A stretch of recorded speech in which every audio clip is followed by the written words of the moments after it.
ก่อนจนกว่าจะได้มีการประชุมตกลงตารางประจำวันของแต่ละตำบลแต่ละหน่วยงานในอำเภอเมืองเชียงใหม่เช่นหน่วยงานของ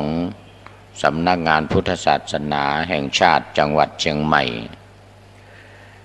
หน่วยงานของเลขานุการเจ้าคณะอำเภอฝ่ายต่างๆมีฝ่ายการศึกษาฝ่ายการเผยแผ่ฝ่ายสาธารณูปการฝ่ายศึกษาสงเคราะห์และก็สาธารณสงเคราะห์รวมไปถึงพุทธมณฑลซึ่งเป็นงานบวกเข้ามาในการปฏิรูปคณะสงฆ์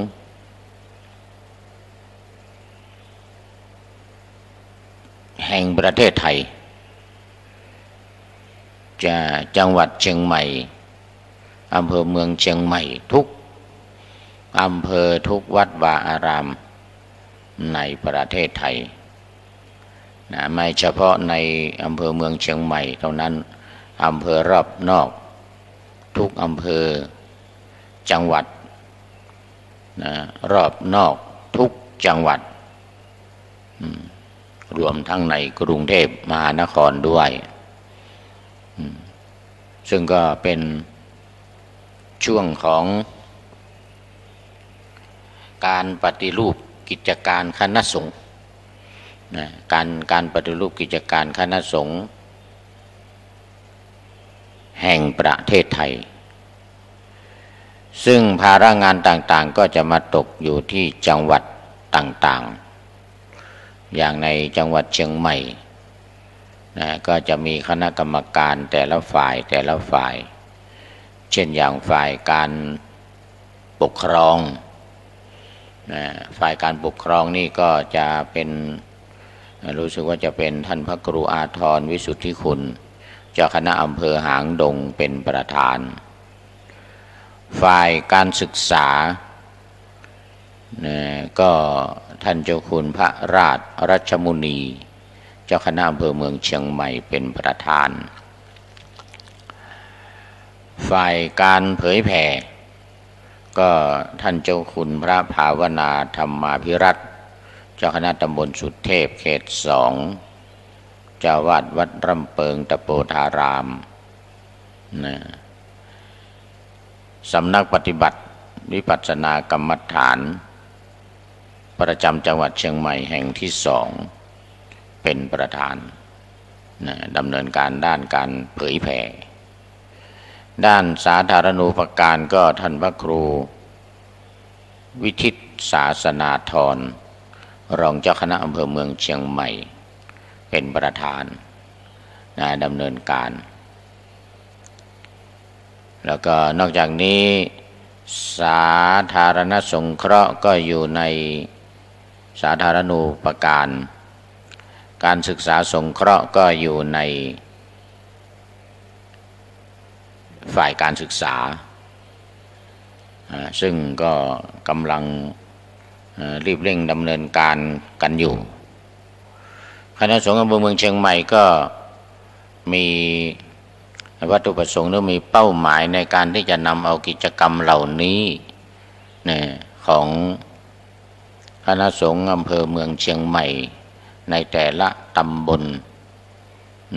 ทุกตำบลทุกวัดวาอารามที่มีการปฏิรูปดำเนินการตามโครงการหรือตามนโยบายของคณะสงฆ์จังหวัดเชียงใหม่ด้วยดังนั้นจึงได้จัดให้มีการออกอากาศทางสถานีวิทยุพระพุทธศาสนาแห่งชาติและสังคม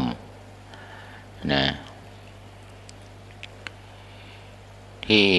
วัดฝายหินเวลา 9 นาฬิกาถึง 10 นาฬิกาทุกวันโดยสลับสับเปลี่ยนกันไปแต่ละตำบลหน่วยงานทาง คณะสงฆ์แล้วก็ร่วมกับหน่วยงานทางฝ่ายบ้านเมืองด้วยนะทางเทศบาลนครเทศบาลตำบลนะด้วยอย่างหน่วยงานของสาธารณสุขนี่ซึ่งอยู่ในอำเภออยู่ในตำบลหน่วยงานของตำรวจก็อยู่ในก็ร่วมกันอยู่กับหน่วยงานของคณะสงฆ์โดยเฉพาะการปฏิรูปกิจการคณะสงฆ์นะการปฏิรูปกิจการงานของคณะสงฆ์นี่ต้องเกี่ยวข้องกันกับทางฝ่ายบ้านเมืองนะในอำเภอก็ต้องประสานกับทางอำเภอก็มีนายอำเภอมีปลัดอำเภออะไรจะช่วยดำเนินการ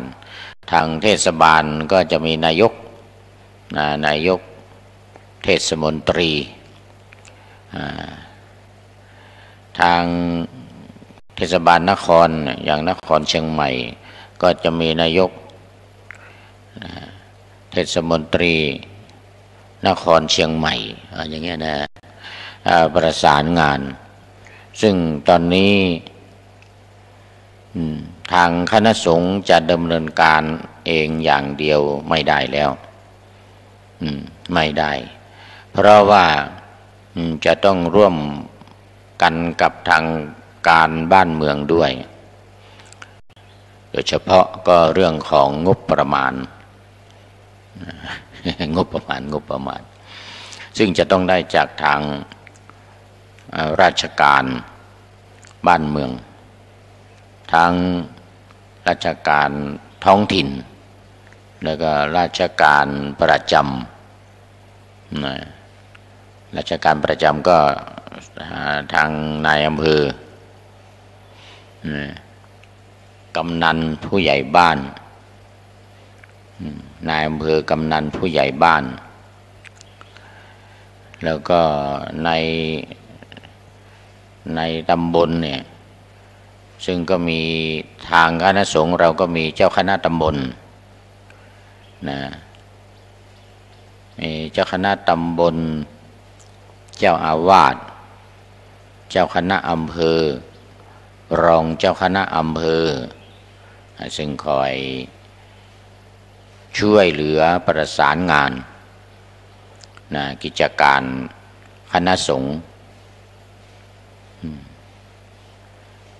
โดยเฉพาะก็ด้านการปกครองนะซึ่งต้องมีการสำรวจวัดวาอารามต่างๆศาสนสมบัติของวัดแล้วก็บุคลากรของวัดตั้งแต่เจ้าอาวาสพระภิกษุสามเณรภายในวัด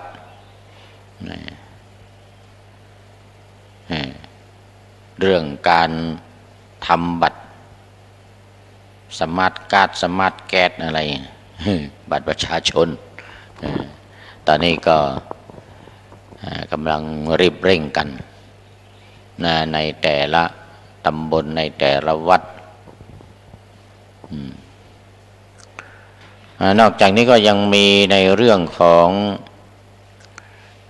การเผยแผ่ซึ่งมีวัตถุประสงค์หรือเป้าหมายสำคัญในเรื่องของการปฏิบัติธรรมการปฏิบัติธรรมหรือการวิปัสสนาธุระการวิปัสสนาธุระจึงเป็นหนึ่งในสองของหน้าที่คือคันธธุระและวิปัสสนาธุระในพระพุทธศาสนาดังนั้นวิปัสสนาธุระคือในเรื่องของการปฏิบัตินี้เป็นเป้าหมายที่สำคัญของการ ปฏิรูปกิจการคณะสงฆ์โดยทางคณะสงฆ์จังหวัดเชียงใหม่ก็มีนโยบายมีเป้าหมายในการที่จะให้มีการปฏิบัติธรรม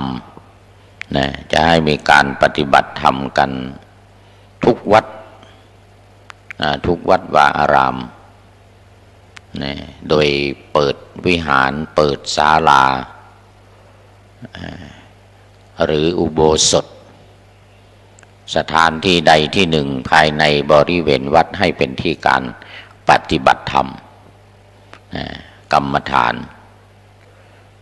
โดยเฉพาะการปฏิบัติวิปัสสนากรรมฐานส่วนหนึ่งของคณะสงฆ์จังหวัดเชียงใหม่ที่ได้เตรียมการเพื่อการนี้ก็คือการอบรมปฏิบัติธรรมประจำจังหวัด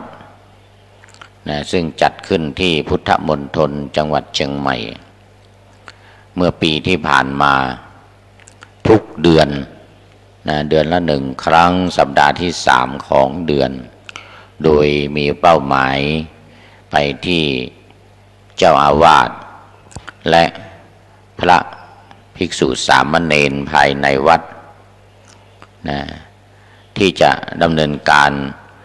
ารปฏิบัติธรรมภายในวัดทุกวัดดังกล่าวดังนั้นจึงต้องมีการเตรียมการให้ตั้งแต่เจ้าอาวาสรองเจ้าอาวาสพระเณรในวัดได้ฝึกหัดปฏิบัติธรรมกรรมฐานโดยเฉพาะก็วิปัสสนากรรมฐานทุกวัดเพื่อที่จะได้เปิดวิหารเปิดศาลาเป็นต้นให้เป็นที่ปฏิบัติธรรมของศรัทธาประชาชนทั่วไปของพระภิกษุสามเณรด้วยที่บวชเข้ามาในพระพุทธศาสนาจะต้องได้ปฏิบัติซึ่งเป็นหน้าที่1 ใน 2ดังกล่าวเป็นหน้าที่ที่สำคัญดังนั้นกิจกรรมกิจการงานต่างๆของคณะสงฆ์ในปัจจุบันจึงต้องเร่งรีบดำเนินการตามมติของคณะรัฐบาลในยุค 4.0 ซึ่งจะต้องได้มีการปฏิรูป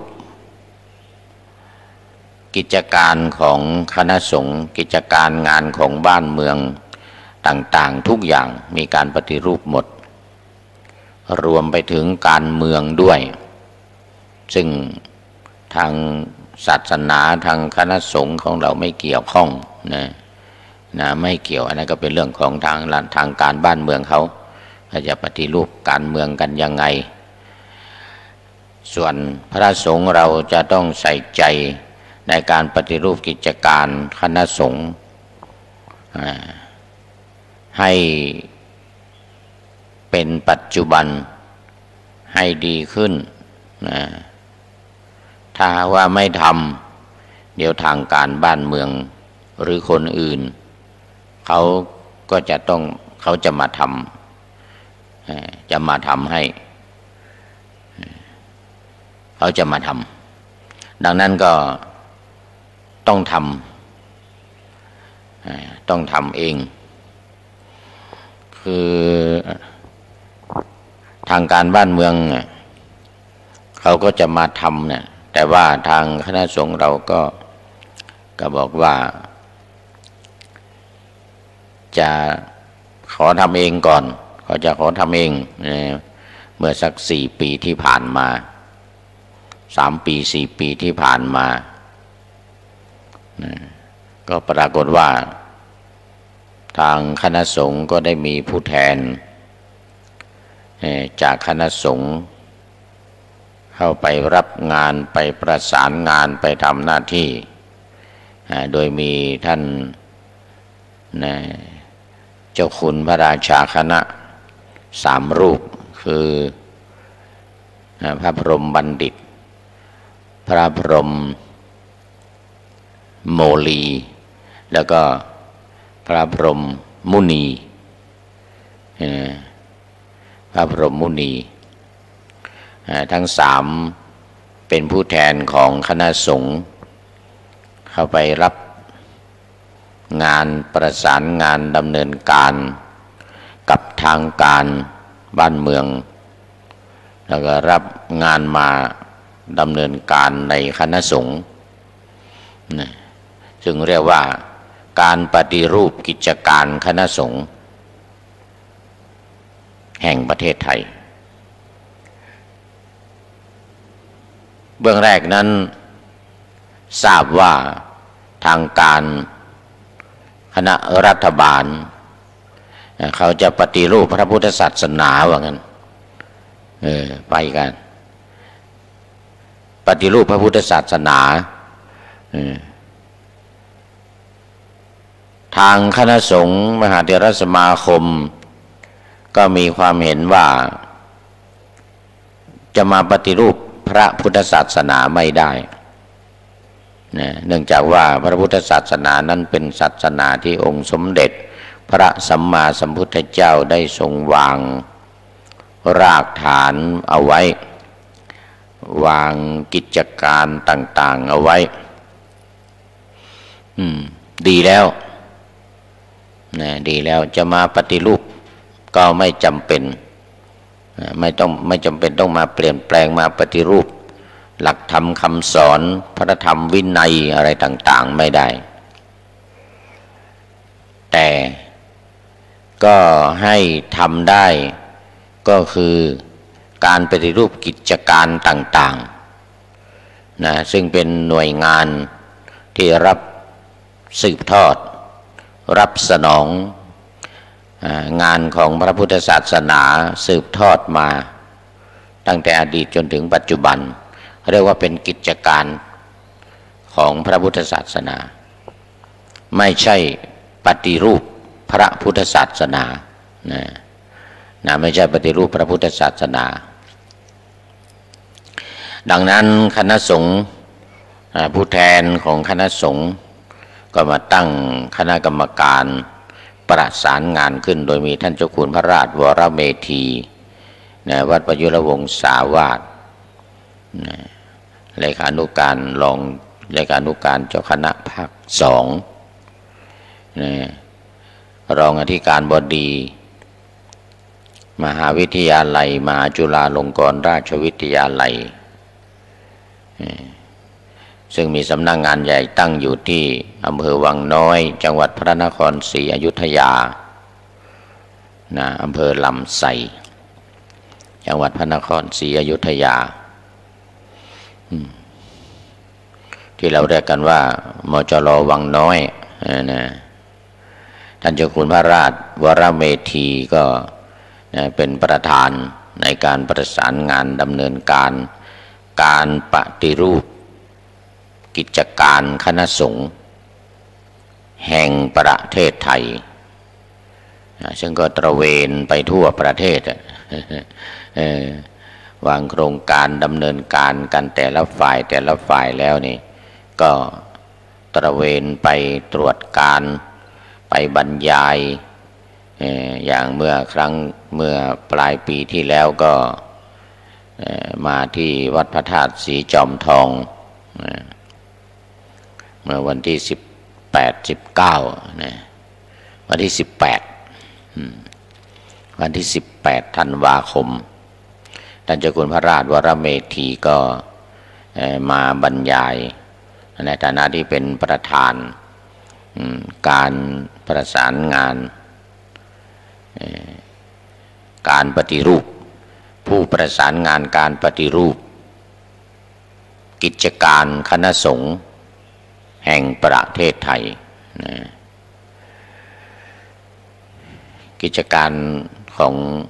พระพุทธศาสนาแห่งประเทศไทยนะเป็นผู้แทนคณะสงฆ์ไทยอันนี้ก็เป็นกิจกรรมสำคัญเป็นเป้าหมายเป็นวัตถุประสงค์ที่สำคัญของรายการศาลคณะสงฆ์อำเภอเมืองเชียงใหม่ศาลคณะสงฆ์อำเภอเมืองเชียงใหม่ซึ่งตอนนี้ก็วันนี้ไม่ได้ประสานกับตำบลไหนที่จะนำกิจการมาออกนะเนื่องจากว่าไม่ว่างไม่มีเวลาเมื่อวานนี้ก็ไปวัดสายขาวอำเภอปายนะซึ่งเป็นวัดของรองเจ้าคณะจังหวัดแม่ฮ่องสอนมีการงานทำบุญใหญ่สืบชะตาหลวงแล้วก็เป็นวันคล้ายวันเกิดของท่านอาจารย์พระมหาสมศักดิ์สุภาพเมธีรองเจ้าคณะจังหวัดแม่ฮ่องสอนด้วยนะก็เมื่อวานนี้ทั้งวันไม่ได้ประสานกับตำบลใดๆวันนี้ก็พอถึงเวลาก็มาประสานกับทางสถานีกว่าจะเข้าสู่รายการได้กว่าจะเข้าสู่รายการได้ก็กินเวลาไปกับ20 นาทีนะดังนั้นก็มาพูดคุยกันทำความเข้าใจนะเกี่ยวกับกิจกรรมกิจการงานของคณะสงฆ์นะซึ่งดำเนินการกันมาโดยตลอดทีนี้มีอย่างหนึ่งที่จะพึงได้เข้าใจแล้วปฏิบัติกันเนี่ยก็คือการทำงานที่เราคุยกันมาเนี่ยการทำงานของคณะสงฆ์ทุกส่วนตั้งแต่กรรมการมหาเถรสมาคมลงมาเจ้าคณะหนต่างๆในประเทศไทยตั้งแต่หนกลางหนเหนือหนตะวันออกหนตะวันออกแล้วก็หนใต้4 หนนะหนกลางหนตะวันออกหนเหนือหนใต้แล้วก็เจ้าคณะภาคทั้ง17-18 ภาคมาในประเทศไทยตั้งแต่ภาค1จนถึงภาค17 18 19นั่นไงเนี่ยแล้วก็ลงมาในระดับจังหวัดระดับจังหวัดทุกจังหวัดในประเทศไทยแล้วก็ลงมาระดับอำเภอทุกอำเภอในประเทศไทยลงมาในระดับตำบลและเจ้าอาวาสปรากฏว่าเป็นการทำงานแบบเหมารวมเหมารวมคือคนเดียวทำทุกอย่างคนเดียวทำทุกอย่างแต่ถ้าพูดถึงนโยบายใหม่หรือที่นิยมกันใหม่ก็ถูกต้องนะที่ว่าone stop service ท่านพระครูไพศาลนี่ตอนนี้ท่านพระครูไพศาลธรรมานุสิทธิ์เข้ามา มีใครอีกบ้างเนี่ยแสวงปุญญกาโมนี่เป็นพระ แล้วก็คุณสุกัญญาบุญเนตร วันนี้ยังไม่มีใครเข้ามามากว่าไม่ได้จัดรายการพระไตรปิฎกลอยฟ้านะวันนี้นะไม่ได้จัดรายการพระไตรปิฎกลอยฟ้าไม่ได้ทำวัดสวดมนต์ไม่ได้เจริญสมาธิภาวนาแต่เป็นรายการศาลคณะสงฆ์อำเภอเมืองเชียงใหม่แทนศาลคณะสงฆ์อำเภอเมืองเชียงใหม่ก็มันยังไม่มีใครเข้ามาในเฟซมากนะโมทนาต้อนรับนะยังมีใครเข้ามาอีกบ้างก็นะ อันนี้กำลังพูดคุยคร่าวๆนี่พูดคร่าวๆพูดเรื่องที่สำคัญอ้าวย้อนเข้ามาถึงเรื่องการทำงานแบบ one stop service one stop service ของคณะสงฆ์นี่นะยังไงก็หมายถึงว่ามันไม่ได้แบ่งแผนกกันทำทุกอย่าง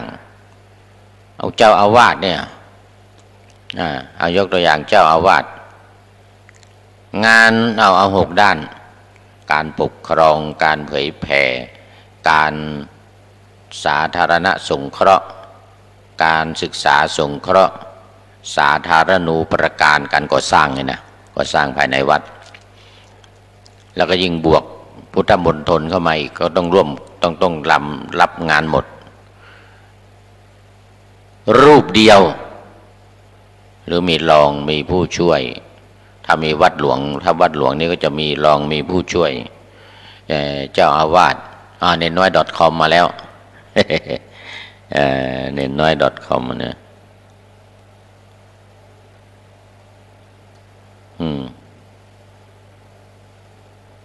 เน็ตน้อย .com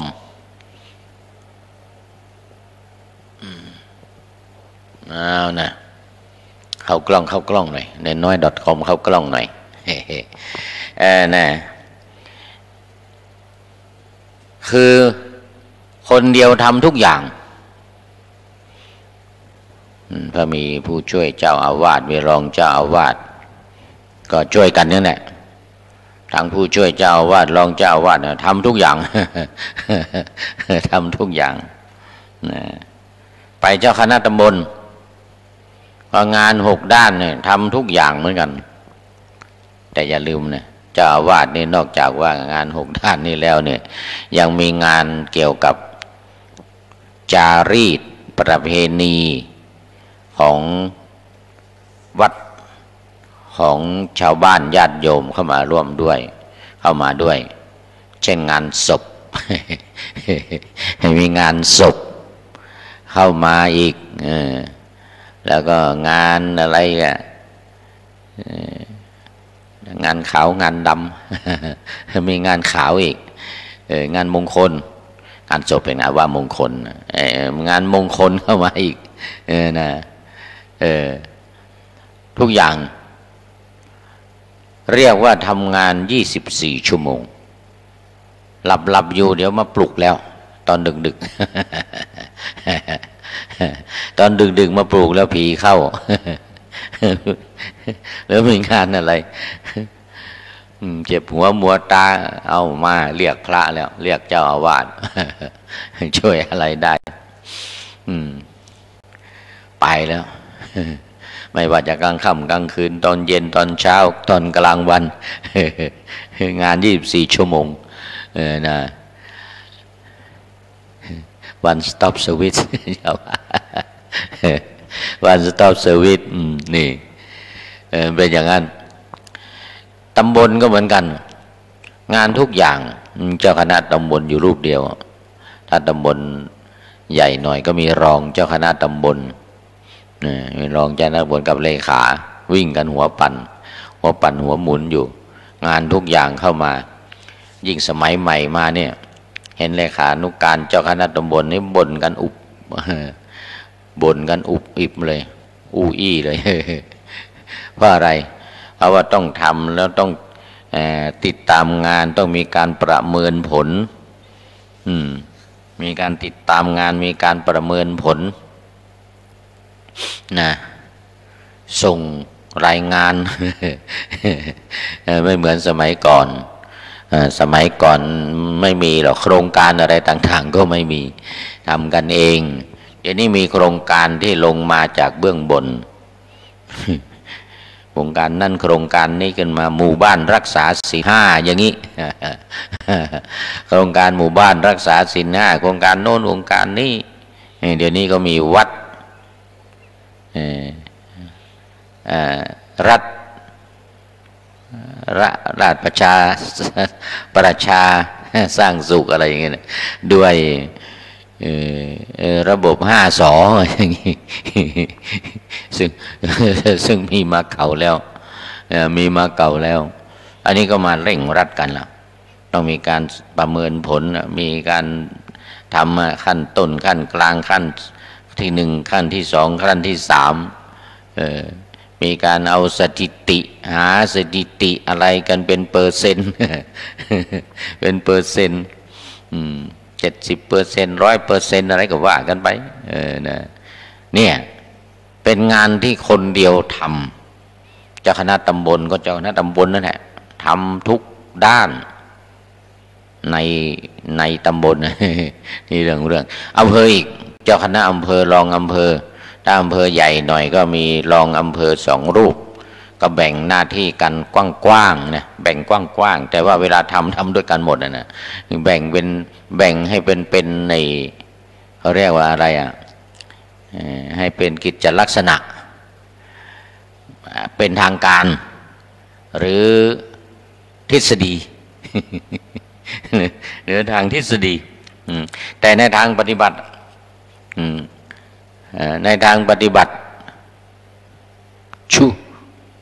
ช่วยกันหมดทำเหมือนกันด้วยกันหมดกันก็จะมีใครก็มีเจ้าคณะอำเภอรองเจ้าคณะอำเภอ2 รูปแบ่งงานกันก็จริงแต่ก็ทำด้วยกันหมดมันก็one stop serviceอยู่นั่นแหละ ก็เป็นone stop serviceอยู่นั่นแหละแล้วทีนี้ไปจังหวัดก็เหมือนกันยิ่งไปใหญ่เลยทีนี้หลวงพ่อเจ้าคณะจังหวัดมีรอง2 รูปหรือมีบางจังหวัดก็มีรองรูปเดียวหรือบางจังหวัดก็มีแต่เจ้าคณะจังหวัดไม่มีรองเจ้าจังหวัดเล็กๆไม่มีใครช่วยone stop service ไม่มีใครช่วยคนเดียวทำทั่วจังหวัดอำเภอนั้นอำเภอนี้ที่ก่อนเกิดขึ้นในแต่ละที่ก็เจ้าคณะจังหวัดหมดตัดสินจัดการมีมือมีคนช่วยมีเจ้าคณะอำเภอเจ้าคณะตำบลเจ้าอาวาสแต่การตัดสินเด็ดขาดก็อยู่ที่เจ้าคณะจังหวัดรูปเดียวที่ก่อนเกิดขึ้นนะแม้มอบไปทางอำเภอดำเนินการแล้วก็ตาม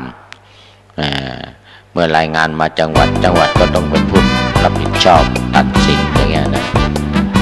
แล้วงานอื่นๆแล้วเดี๋ยวนี้โครงการอะไรใหม่ๆเกิดขึ้นมาอีกเอาดูไปดูมาเวลาจะหมดแล้ว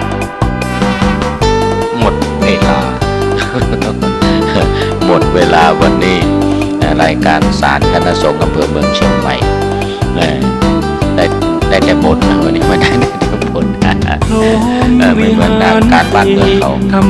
การบ้านเมืองเขาเนี่ยเขาก็จะมีคนอย่างในสำนักงานเนี่ยนาทีนั้นเขาจะมีแบ่งกันไปเป็นอย่างทำงานอย่างเดียวหรืออย่างมากก็แค่2 อย่างนี่แต่งานของคณะสงฆ์นี่ทำคนเดียวเอาละตอนนี้ก็ต้องขอ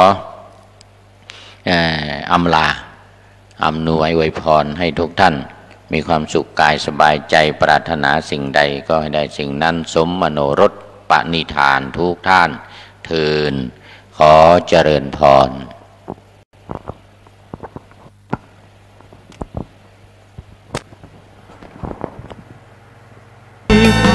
ถึงมุทิตาแปลเลยนะยินดีจากใจปรารถนาให้ผู้อื่นสบายเขาดีเขาได้เราก็ยินดีข้อ4สุดท้ายแล้วนะ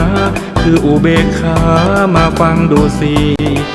การวางเฉยสงบท่าทีพรหมวิหาร4แม้ช่างดีจังเลย